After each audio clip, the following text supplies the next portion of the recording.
In October 2024, a Google Street View car captured what looked like the aftermath of a horrific crime in the small Spanish town of Talhuello.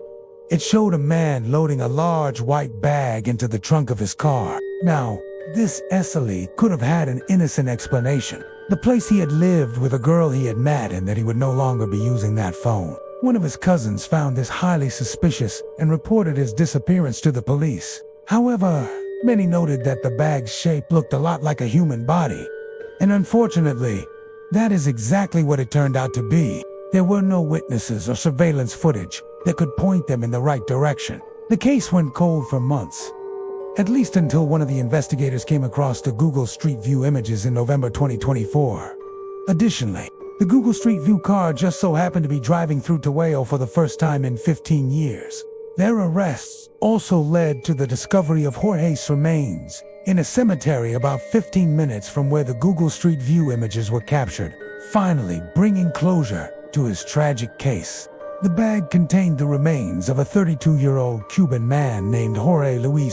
She was an American beauty queen who had moved to Australia with her daughter in 2013 to start a new life. Things were going well for Priscilla. However, during the latter half of 2018, she stopped posting on social media and completely cut off communication with her friends and family. Back in the US, he had gone missing in November 2023 after sending a message to his family saying he was leaving. However, despite the investigators' best efforts, they were unable to find any clues that could help them locate Jorge. As it turned out, Mark caught wind of the upcoming excavation in May, hired a construction crew to dig up the area with Priscilla's remains, and transported them to an unknown location with a trailer. She was last seen at the house of her boyfriend, Mark Wadi, whom she had met during a Zumba class in 2017.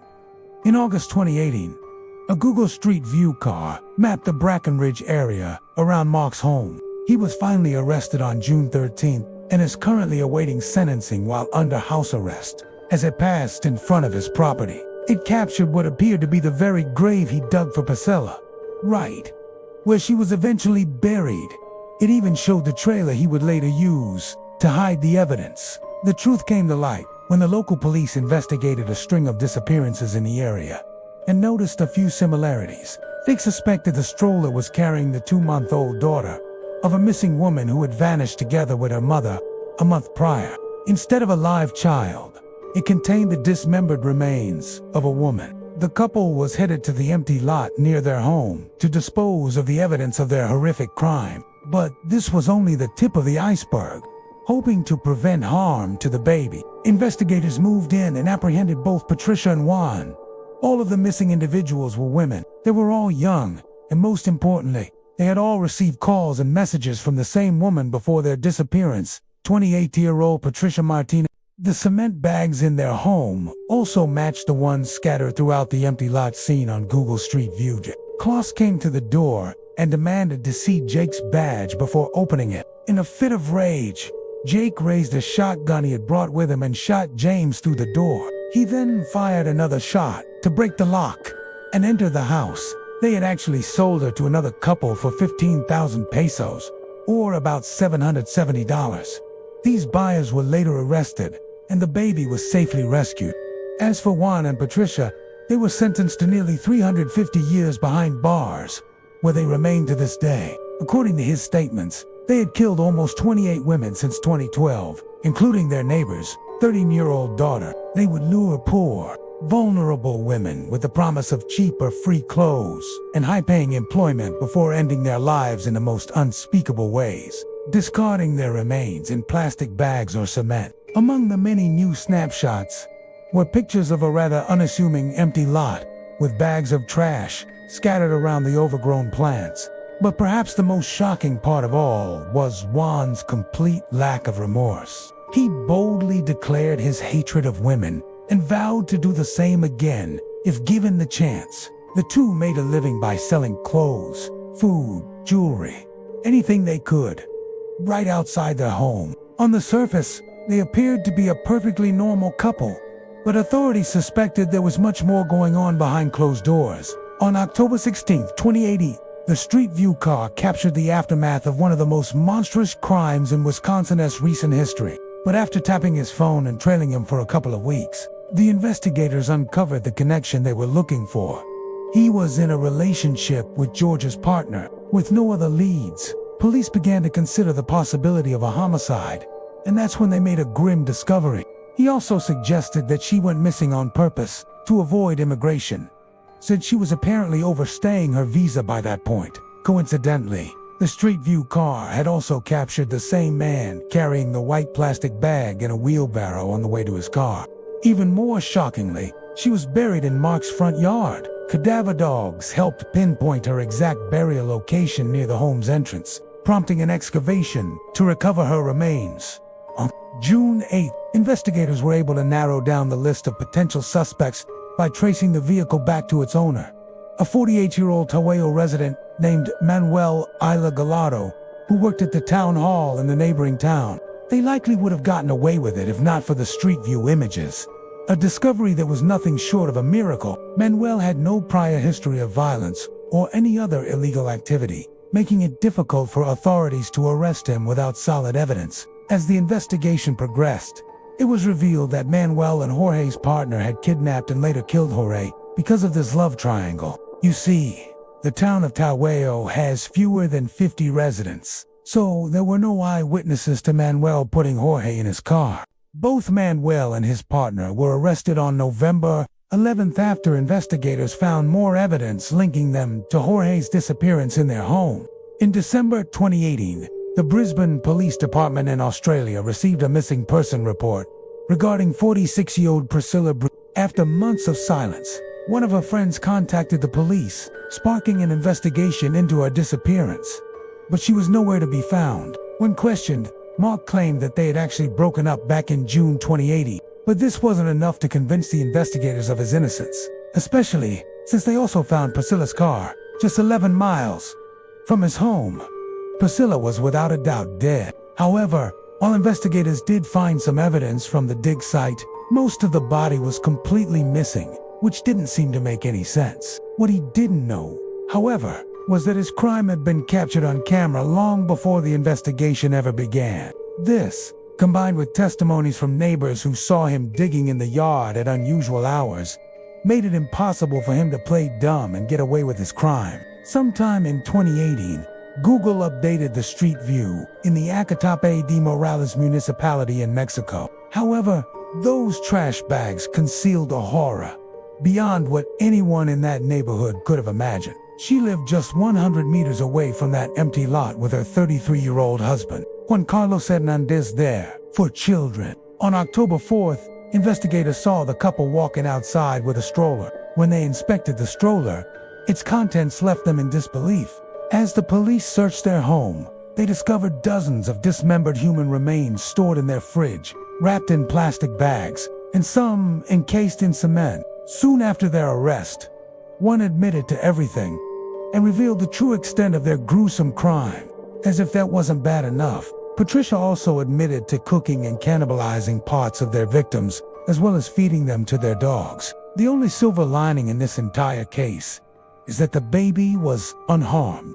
If you go to this location in Barron, Wisconsin, on Google Street View, you will see cop cars and police tape surrounding a residence. It happened a day earlier when 21-year-old Jake Tom Patterson knocked on the Kloss residence at around 12:50 a.m. and claimed to be a cop. James Kloss came to the door and demanded to see Jake's badge before opening it. In a fit of rage, Jake raised the shotgun he had brought with him and shot James through the door. Officers rushed to the scene, but unfortunately, it was already too late. Not long after the 911 call, Jake shot down the bathroom door as well and opened fire on Denise. By the time the officers arrived, both James and Denise were dead. He then fired another shot to break the lock and enter the house. Meanwhile, Denise Kloss locked herself and her 13-year-old daughter, Jamie, in the bathroom and made a disturbing 911 call. The more urgent concern was Jamie, who was nowhere to be found. It didn't take long for officers to realize that Jake had abducted her. In fact, one of the responding officers had unknowingly passed Jake's fleeing car while rushing to the Kloss residence. He took her to his cabin about 80 miles away from her home and locked her in one of the rooms. The FBI even put out a nationwide missing person report. and offered $25,000 reward for any information that could lead to Jamie's rescue. Unfortunately, none of this led to anything substantial, and the hope of finding her alive kept declining with each passing day. And how long he was gone, waiting patiently until the perfect opportunity revealed itself. After getting in contact with the police, she told them everything she knew about her kidnapper, resulting in Jake's identification and arrest following a traffic stop. As the investigation would later reveal, Jake had developed a sick infatuation with Jamie. After seeing her get off a school bus, kidnapping her was his primary motive that night. The following slide provides a clearer view of the scene, showing the man in the white shirt seemingly trying to force the woman while she bites his hand in an attempt to break free. While investigators started searching for Jamie almost immediately, they had nothing that could lead them in her direction. It's almost as if the crime never happened. The images show a burly man saying something to a woman while she is trying to get away. A car with an open trunk is parked nearby. Unfortunately, it's been over 14 years since these images were captured, and without any new evidence or leads, this case will likely remain a mystery forever. But then, on January 10th, the Wisconsin Police Department received a call they never expected. Douglas County 911. Maybe the man in the white shirt and the woman know each other, and instead of an attempted abduction, he's simply trying to tickle her. This would explain why he has a cheerful, almost smug grin in one of the snapshots, and why she is still holding on to her cigarette while trying to free herself from what would otherwise seem like a dangerous situation. Hi, I have a young lady at my house right now, and she says her name is Jamie Kloss. As it turns out, Jamie had escaped Jake's cabin 88 days after her disappearance and asked for help from one of his elderly neighbors. So how did she come upon your cabin? The lack of reports and news articles doesn't necessarily mean nothing happened. It could just as easily point to a larger systemic issue involving bribery, corruption, and cover-ups that allow serious crimes to stay hidden in plain sight. You've got to help me. I was walking my dog, and we were almost home, and she was walking towards me, crying, saying, "You've got to help me." Jamie pulled off this remarkable escape by carefully studying Jake's routine for weeks, tracking when he left. Jake stood trial on May 24th, 2019. He pleaded guilty to all charges and was given to life sentences without the possibility of parole, plus 40 additional years in prison. In February, a Google Street View car captured what looked like an abduction in progress in São Paulo, Brazil. The next slide shows the man restraining the woman, while another man is strangely sitting in the car's trunk. However, the final slide is even more unsettling. It shows the parked car driving away, with neither the woman nor the man in the white shirt visible anywhere. Unfortunately, despite the alarming circumstances shown in these, there are no known news articles, missing person reports, or criminal investigation records related to the incident. There's a chance that this disturbing scene has a perfectly innocent explanation. But even with all that in mind, the possibility that this was a real crime that flew under the authorities' radar is also just as likely. Curiously, Google has since removed the most ominous snapshot from Street View for some unknown reason. Thank you for watching my video. Please do like and subscribe.